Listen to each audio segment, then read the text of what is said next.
the Lone Star Showdown. Texas, also not a name I like. Texas 10-1, 6-1 in the SEC at Texas A&M, 8-3, 5-2 in the SEC, 7:30 on ABC. This is this first game between these teams was played in 1894. Wow. That was the first game. Texas leads the all-time series 76-37-5. They haven't played this rivalry game since 2011, obviously, because A&M came over from the Big 12. So interestingly enough, I don't know if we discussed this before. I think we did. This game will decide who Georgia plays in the SEC championship. Well, we can talk about that afterwards. Anyways, I honestly don't know who to pick in this one because we've talked about Texas being suspect despite their good record. This year's been chaos central.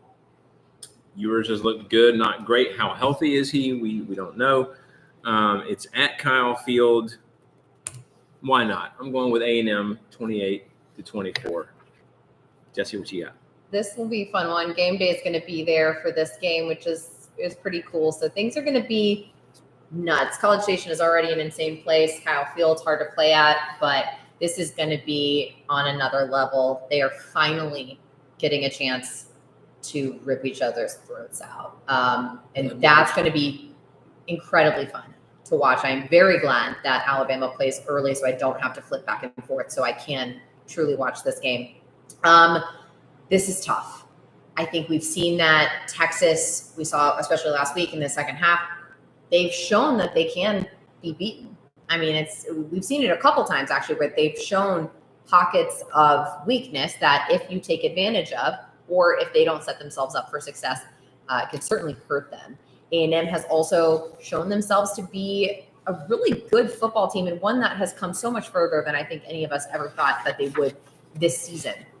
I definitely didn't have them picked as being in contention for the SEC. I would have had them at 3-8 instead of 8-3. Yeah. I mean, truly. That's how it goes for season. I mean, this is going to low. be a fun one.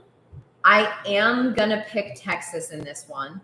I think it might happen in overtime, which would be even better. Oh, that would be great. It would be. I'm going to say maybe like 30-28. All right, 30-28. Matt, what you got? I was just looking at Texas's, because the argument over the last couple weeks is Texas hasn't really played anybody. Sure. And that's not completely true. They have played a couple of top 25 teams. They played Michigan when they were in the top 10. We all saw how that worked out. They played Oklahoma when they were in the top 20. Okay. The only real team in the top 15 that they played, they lost.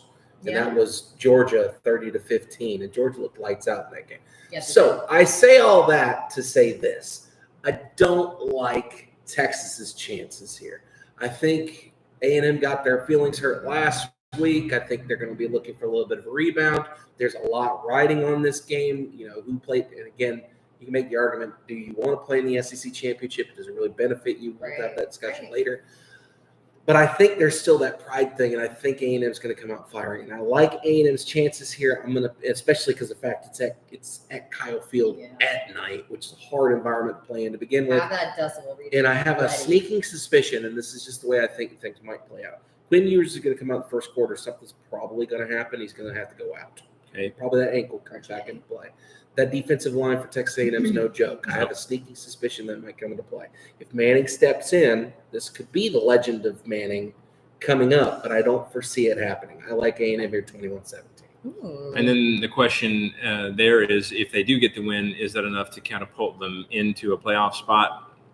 We'll see after tomorrow night. Loss? I don't know. Oh, wait, you mean A&M? Talking about A&M, if they are able to win. They're 9-3. We'll see what the committee says tomorrow. If they're sitting, depends on how far they fall. So we'll see. Then if A&M does win next weekend and then loses to UGA by like 3 the next weekend, they'd have 4 losses. I don't know if you take 4 losses. Okay, well, what happens if A&M wins? They're 9-3. What happens if South Carolina beats Clemson too? So much chaos. Ready for the chaos.